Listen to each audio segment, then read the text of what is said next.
welcome to Learning with Dr. Shivangi. Today's topic is classification of verbal communication. As in the previous videos, we already started the playlist for the subject communication and also discuss various topics related to it like concept of communication, methods of communication, process of communication, and so on. So in today's video, we'll discuss about the classification of verbal communication. You can also watch other videos, links are provided in the description box. So before I started the video, I want to say you that if you like my video, please like and share this video, and don't forget to subscribe my channel, which is Learning with Dr. Shivangi. Now coming to the main topic, which is classification of verbal communication. Basically, verbal communication means the communication with the help of language or words. Without language or word, verbal communication can't be possible. There are two types of verbal communication, which are oral communication and written communication. So we will discuss these two types of communication, verbal communication, in the upcoming slides. So first one is the oral communication. The term or word oral means anything related to the mouth. Oral communication is a form of communication in which the message is transmitted in spoken form. In the oral communication, the sender and the receiver exchange their ideas through speech, either in face-to-face conversation or through some mechanical electric device. So in the oral communication, we use the organ mouth for the communication.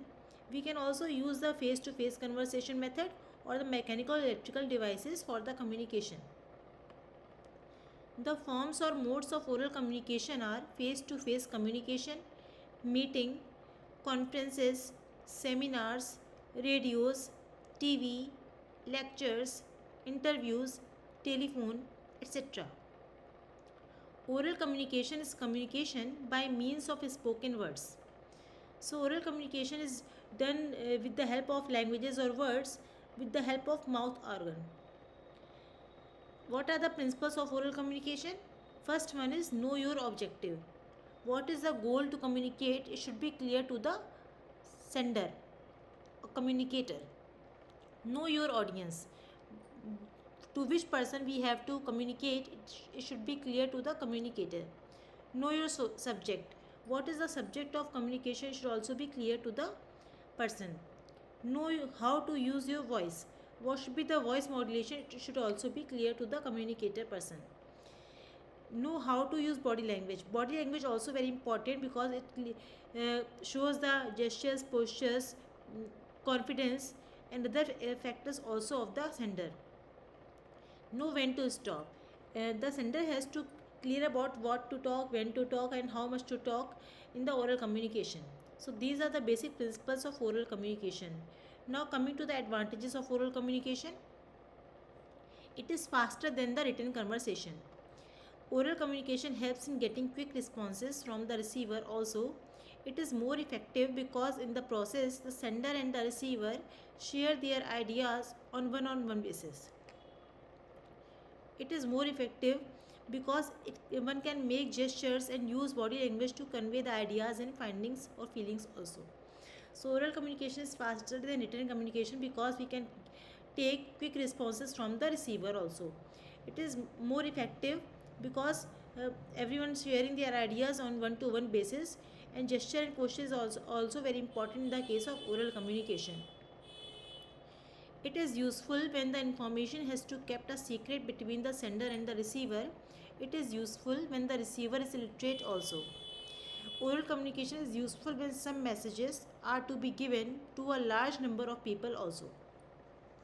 It is more flexible because ideas and counter ideas can be exchanged and debated upon. So oral communication has several advantages as we discuss here. It is very useful when the person are illiterate, maybe sender or the receiver. It is useful when the message is very important and it should be kept secret between the sender and the receiver also. So it is a very flexible communication method. Now we are coming to the disadvantages of oral communication. There are some disadvantages of oral communication which are: it may not be possible in areas where there are no means of communication available. It cannot serve as an authentic piece of record unless the conversation is recorded. It may fail in the certain situations and create misunderstanding because of the immediate response from the receiver, where the sender and the receiver are in disagreement with each other. Such disagreements can lead to arguments also. So sometimes oral communication create the arguments between the sender and the receiver, and it cannot be served as an authentic record because it is not recorded. Face-to-face communication is a form of oral communication. Now we are discussing here the advantages of face-to-face communication, which are: it is a combination of verbal and non-verbal factors. We can use verbal method or non-verbal gesture postures also for the face-to-face communication. Immediate feedback is possible also in the face-to-face communication, and modification while delivering the message is also possible in the face-to-face communication. So these are the different advantages of face-to-face communication, because we can get the quick response in the face-to-face communication. Now, what are the disadvantages of face-to-face communication? Difficult to practice in large organizations, so we cannot use the face-to-face communication in the large number of peoples or large organizations. It is not effective if the receiver does not pay attention. If the receiver is not attentive, then it is not effective, not going to communicate to all the audience of your communication. Third disadvantage is not effective in large gatherings, where there is group of people, group of crowd there, then in this case face to communication is not effective. Particularly stable for discussion. It can be used for number of peoples, less number of peoples, for the particular discussion on a topic. So this is all about the oral communication. Now coming to the written communication. What is written communication? The communication in which the information is exchanged in the written and printed form is known as written communication. It is the most formal of all types of communication.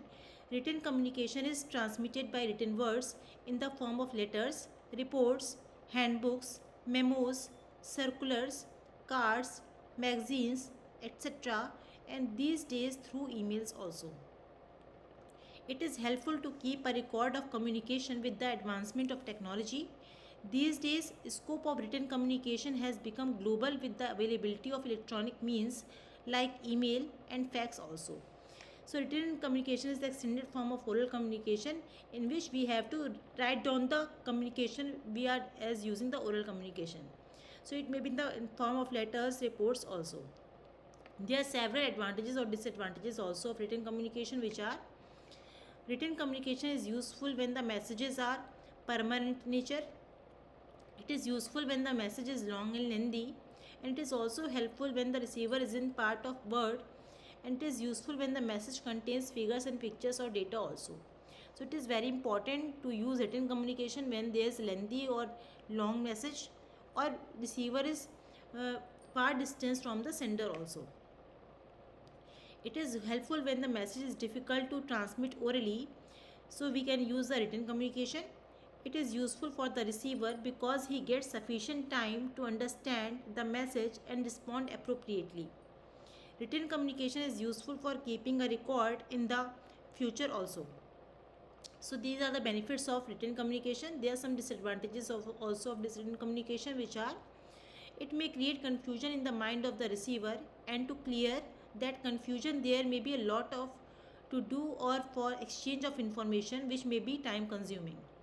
Once the message has been dispatched, there is a little scope for amendments. If the written communication is poorly drafted, it may create misunderstanding and confusion in the mind of the receiver also. So if there is not a proper written communication, there may be misunderstanding or confusion in the mind of receiver.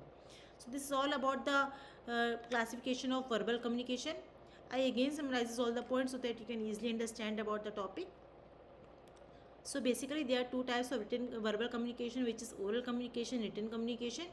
Oral communication means anything which is related to mouth, or we communicate with the help of mouth with the spoken words. It is also the face-to-face communication sometimes. Whereas in the case of written communication, we write or share the ideas in the written form or the printed form. It is in the form of reports, letters, memos, circulars, and so on. So this is all about the classification of verbal communication. If you have any query about this topic, or if you want to know about any other topic related to research methodology, business management, business communication, you can ask me through comment box.